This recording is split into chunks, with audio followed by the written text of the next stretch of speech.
है, भूत प्रेत से संबंधित कोई परेशानी है, मसान जिन से संबंधित कोई परेशानी है, और वो लोग जाते हैं किसी भगत के पास, और वो भगत कहता है जी इसके ऊपर तो बुलाकी है, इसके ऊपर तो मशानी है, इसके ऊपर तो मरगट की काल का है, और उसको हटाना पड़ेगा। और वो पैसे मांगता है, जो भी मांगता है, और फिर आपसे कहता है कि बुलाकी का भोग दे के आ जाओ, वहाँ दे के आ जाओ, वहाँ दे के आ जाओ, नहर के किनारे किनारे पर दे के आ जाओ, दरिया के किनारे पर दे के आ जाओ, लड्डू वार दो अपने ऊपर से।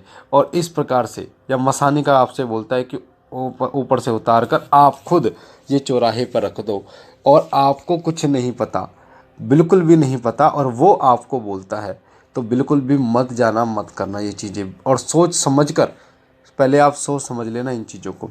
क्योंकि मैं आपको बता दूं, देखिए, जो शक्ति आपको परेशान कर रही है, जो शक्ति, अगर वो देवता है, अब वो आपके घर की कुलदेवी या कुलदेवता या आपके पितर हैं, और आपको परेशान कर रहे हैं, तो इसको हम दोष कहते हैं। दोष, पितृदोष, कुलदेवी दोष, कुलदेवता का दोष कह देते हैं। हम उसे प्रेत बाधा नहीं कहेंगे। अब आप किसी भगत के पास जाएंगे तो ऐसा नहीं कि कुलदेव को वो मार के या कुलदेवी को पीट के मार लगाएंगे या पितरों में मार लगाएंगे, वो ऐसा नहीं करेंगे। वो कुलदेवी और कुलदेवता को आपके हाथ से मनवाएंगे, और भोग जो है ना, वो कभी शमशान में नहीं बोलेंगे देने के लिए, कभी चौराहे पे नहीं बोलेंगे, वो बोलेंगे तो उनके मंदिर में, घर पर भोग देने के लिए बोलेंगे, अगर आपके कोई पितृ कुलदेवी और कुलदेवता है।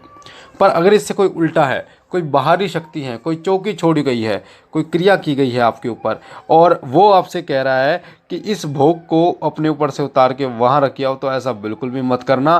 क्योंकि जो शक्ति, बाहरी शक्ति, चाहे वो प्रेत है, चाहे वो मसानी है, चाहे वो मशान है, और वो आपको परेशान करता है, तो वो आप उसे क्यों मनाएंगे? मनाएगा कौन? मनाएगा भगत मनाएगा, आप नहीं मनाओगे उसे। मान लीजिए कोई ऐसा भगत है जो मसान को पूजता है या मसानी को पूजता है, तो वो मनाएगा उस चीज़ को, वो उतार के, वो जो जो भी कुछ करेगा, ठीक है, वो उसके नाम का भोग रखेगा, और नाम का भोग रख के वो अर्पण करेगा, उस भोग को खुद रखेगा, कहीं पे रखा है वो रखेगा। पर आप कहीं नहीं जाएंगे उस भोग को रखने के लिए। जितना आप उसको भोग देंगे, उतनी वो शक्तियाँ ताकतवर होंगी, क्योंकि वो अपने नकारात्मक रूप में है, नकारात्मक रूप में है, वो अप्रेत रूप में है, वो आपको परेशान कर रही हैं। और जितना भोग दोगे उतना ही वो परेशान आपको करते चले जाएंगे, करते चले जाएंगे, आपको किसी प्रकार का आराम नहीं मिलेगा आपको। और वो जो ताकतवर बनती जाएगी वो चीज़, और वो ताकतवर बनेगी तो आपको परेशान करेगी, दिक्कत करेगी। इसलिए कभी भी अगर कोई भगत ऐसा है, तो आप उससे बोलो कि आप खुद इस चीज़ों को करो, और हम क्यों भोग दें? जिसने हमारा घर उजाड़ दिया, बच्चे मार दिए, हम उसे भोग क्यों दें, और क्यों हम उसे मनाएं? चाहे वो किसी ने तंत्र से भेजा हो, चाहे वो मूठ से भेजा हो, चाहे वो कैसे ही भेजा हो, हम क्यों मनाएं उस शक्ति को? उस शक्ति ने हमारा सत्यानाश कर दिया, उसने हमारे बच्चे खा गई, हमारे घर में लड़ाई झगड़े में बर्बाद कर दिया, और फिर भी हम उसे भोग दें, भोग पर मनाएं? आप सोचो कोई आपका दुश्मन है, और वो हर तरीके से आपको उसने धोखा दिया, आपको बर्बाद कर दिया, क्या फिर आप उसको थाली में भोजन लेके जाओगे कि भैया आप मान जाओ, हाथ जोड़ रहे हैं, हमें बर्बाद मत करो? आप क्या करोगे? आप पुलिस में रिपोर्ट लिखाओगे, उसको जैसे तैसे बंद करवाओगे, इस प्रकार से आप करोगे, या अपनी सुरक्षा का कोई इंतजाम करोगे जिससे वो आप पर अपना प्रभाव न डाल सके। इसीलिए आपको कोई एक ऐसा साधक भगत आपको ढूंढना होगा, जो जो आपको वो रास्ता बता सके कि किस प्रकार से आपकी रक्षा होनी है, या उनको साइड कर सके, हटा सके। आप अपनी तरफ से कोई भोग प्रसाद नहीं है, जैसे कि उदाहरण के लिए कोई आपको जप दे दिया उन्होंने कि आप इस जप को करो, कोई पाठ बता दिया कि इस पाठ को करो, तो वो नकारात्मक शक्ति आप पर कोई प्रभाव नहीं डाल पाएगी, चाहकर भी आपके ऊपर वो प्रभाव नहीं डालेगी। या कोई आपको आपके घर का कीलन बता दिया कि कीलन कीजिए, और आपके घर में वो कभी प्रवेश नहीं करेगी। या फिर आपको कोई ताबीज़ कोई ऐसा दे दिया, गंडा दे दिया आपके गले में, धागा दे दिया आपको कि आपके शरीर में वो प्रवेश नहीं करेगी। क्योंकि धागे से मतलब होता है गले में, जब आप उस धागे को बांधते हैं ना, तो गले में बांधने, क्योंकि हमारे देखिए, हमारे आँख, नाक, मुंह, 9 द्वार होते हैं, जिन द्वारों से शक्तियाँ जो है वो प्रवेश करती हैं, ठीक है। और सबसे ज़्यादा आँखों से, कानों से, नाक से और मुंह से शक्तियाँ प्रवेश करती हैं आपके। तो गले में जब हम डाल देते हैं ना धागे को, तो हमारे 9 द्वारों का बंधन हो जाता है, जिससे नकारात्मक शक्तियाँ हमारे शरीर में प्रवेश नहीं कर पाती।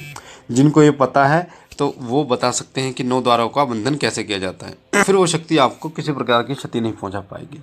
तो जो शक्ति हमें परेशान कर रही है, या तो हम उससे अपने रक्षा का, सुरक्षा का कोई चक्र बनवाएंगे, उससे बचने का कोई उपाय ढूंढेंगे या फिर उस शक्ति को बंद करवा देंगे कहीं। तो आपको कभी उस शक्ति को मनाना नहीं है, आपको सिर्फ और सिर्फ किसी भगत के द्वारा अपना सुरक्षा कवच बनवा लेना, ताकि वो शक्ति चाह कर भी आपको परेशान ना कर पाए। तो इस वीडियो के माध्यम से मेरा कहने का मतलब ये है कि आप उस शक्ति को मनाने की कोशिश बिल्कुल भी मत कीजिए। आप तो नहीं मना पाएंगे, हो सकता है कोई भगत मना ले, हो सकता है कोई भगत जो उसी का भगत हो वो उस शक्ति को उतार के अपने पास रख ले, या उससे वचनों में बोल दे कि इनका घर छोड़ दे और अपना वो भोग देगा कि ये भोग तू ले ले, पर इनके घर को छोड़ दे, इनको सुरक्षित रख दे। तो वो भगत, क्योंकि उस भगत की सुनेगा वो, आपकी थोड़ी सुनेगा वो।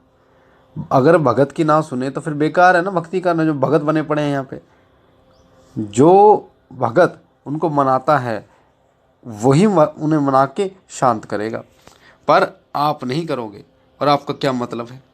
तो इन चीज़ों का विशेष रूप से ध्यान रखिए। इन चीज़ों को अगर आप जप करेंगे, पाठ करेंगे ना, तो ये शक्तियाँ वैसे ही आपका कुछ नहीं बिगाड़ पाएंगी। आप अपने आप को इस तरह मजबूत कीजिए कि आप हर प्रकार से, जिस प्रकार से आप में आज के समय में कहा जाता है कि पैसा है सबसे बड़ा है, पैसा सब कुछ है। अगर आपके पास पैसा नहीं है तो किसी के सामने भीख मांगने की ज़रूरत नहीं है, भीख मांगने की ज़रूरत पड़ेगी आपको अगर पैसा नहीं है। पर अगर पैसा है तो अपने आप को इस लायक बना लो कि आप लो ना किसी को दे पाओ। तो इसी प्रकार से अपने जब तब से, पूजा पाठ से अपने आप को इस लायक बना लो, अपने ऑरे को इतना तीव्र कर लो, तेजस्वी कर लो कि कोई नकारात्मक शक्ति आपका आहित ना कर पाए और आप सुरक्षित रहे, आपका परिवार सुरक्षित रहे। मुझे आशा है जानकारी आपको पसंद आई होगी। पहली बार चैनल पर तो चैनल को लाइक कीजिए, शेयर कीजिए, सब्सक्राइब कीजिए और शिव कृपा परिवार से जुड़िए।